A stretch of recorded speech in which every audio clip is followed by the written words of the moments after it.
I am just showing you the first example and the second example. These are only two examples, but I want to repeat my promise, my guarantee, my surety that we have done all the major basic ideas about forging, what it is, what are its kinds, what are its different types, and so on, how is it done physically, and then the mathematics of forging, the slab method and so on. And after that, we have done these two examples. I am very sure that if you went through the lectures about the mathematics and so on of forging, and then you can do these two examples independently without anybody helping you out, you really understand it, then you understand almost everything about forging, right? So this, I just wanted to repeat that surety in my mind, that you see, of course, as I said earlier, we will give you some example or some problems to solve in the homework. And on top of these two examples, if you solve one or two more forging problems, then there will be more light in your brain. And then if you are very adventurous, you can go to the end of the chapter and select one or two more problems from forging which you think are really difficult. You can do a lot of simple problems where your understanding doesn't increase too much. But if you do even one or two difficult ones, right? So you can do that.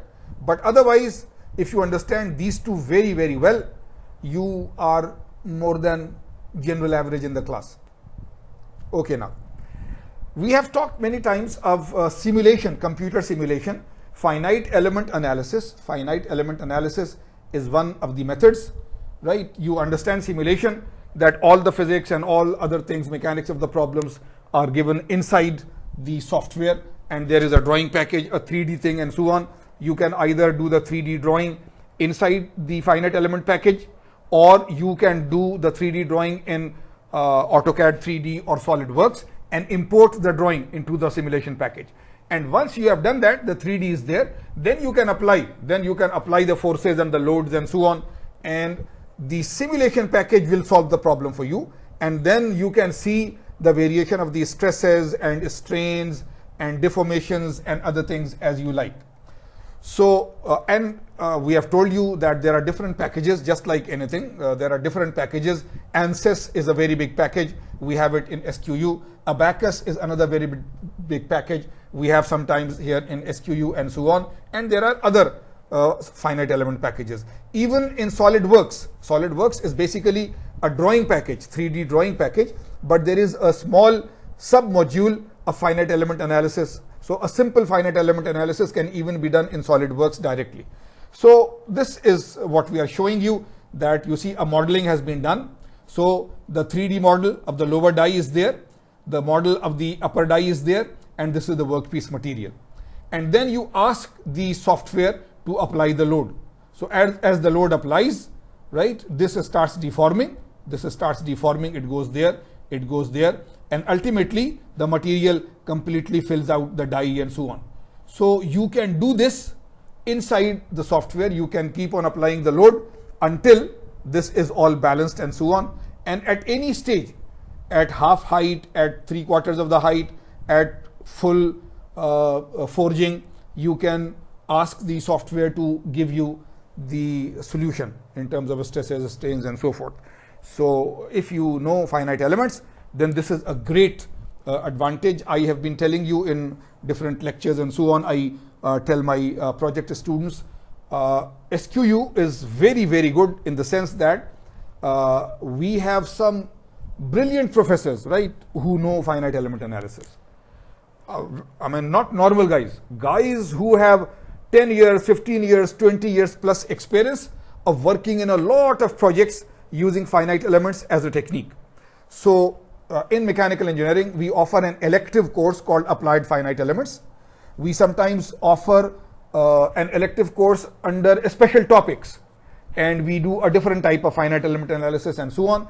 And we do some part of the theory of finite elements, and we definitely teach either through a package like Abacus or ANSYS and so on. And this, I believe, is also done in the civil department and so on. Right, you can do that elective, but if you are in mechanical, then I would definitely urge you, right, that major advice from me, that if applied finite elements or finite elements as a special topic is offered, do take it. It will be a tough course. Any really good course is a tough course. But when you go out into the market anywhere in engineering, anywhere in the world, and they know that you already know finite elements and you can do simulations for them, then you have 20%, 30% added advantage as a person who can be hired as an engineer, right? So here we are just showing you that if there is a finite element version, then the forging calculations and so on can be really improved by doing simulations. This is just another interesting diagram, chart and so on. If you see, it says die pressure and aspect ratio, right? So first of all, you see, if you see any rectangular piece, the plane strain piece, this is the length and this is the height. So the ratio of the length to height is called the aspect ratio. It means that is it very wide, it is very tall, right, and so on. So this is called aspect ratio. So if you see in this green piece here, then this green piece, the height is very small, the width is large. Here the height, the width is the same, but the height has increased. Here the width is roughly the same, but the height has increased much more. So the aspect ratio is changing, that compared to the height that you have to compress during forging, how much is the width, right? So it is the aspect ratio. And here again, this is pressure on one side, and the delta, how much compression that you do. Remember, we told you that we do it in one pass, in two pass, first contraction, second contraction, and so forth, right? So it is the amount of delta, amount of thickness change that we are doing in one go, and this is the pressure. And here we are saying die pressure required in various metalworking operations. So now it is not only for forging, it is for different metalworking operations and under frictionless plane strain conditions. Okay, so one thing is that whatever operation we are saying, manufacturing operation, we are assuming plane strain conditions, and we assume that the lubrication is so good that it is almost frictionless.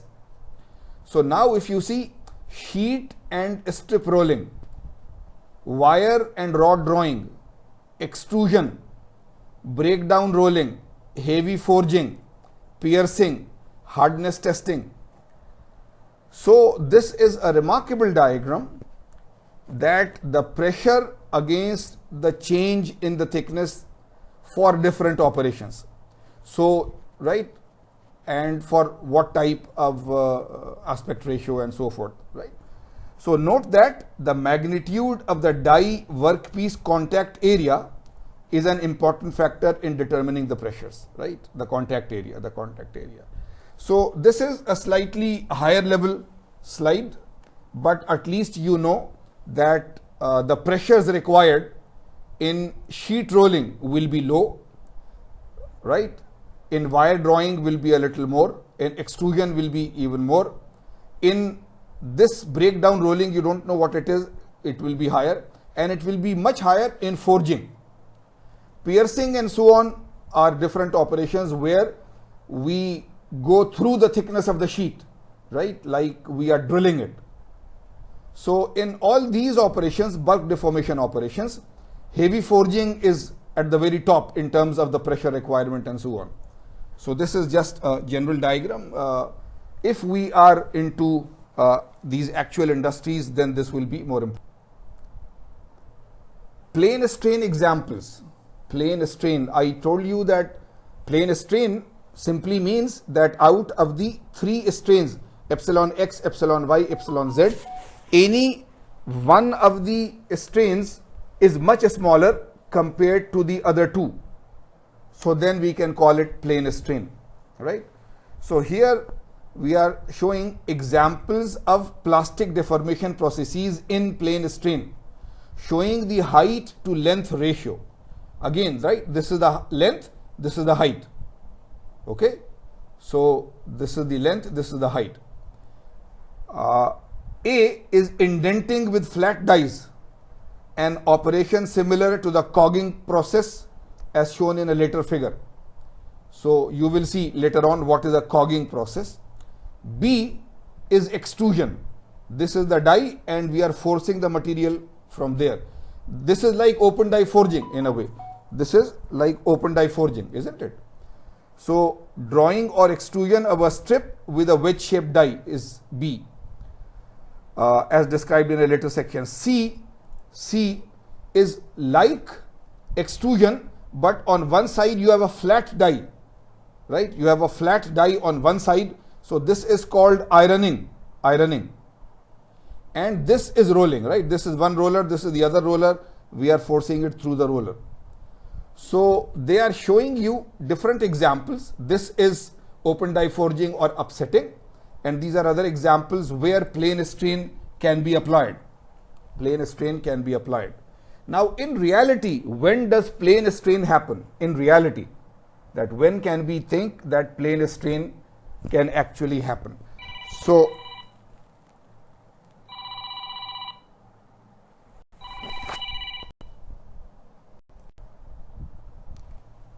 I was telling you that in real life, for example, if you take this upset forging, right?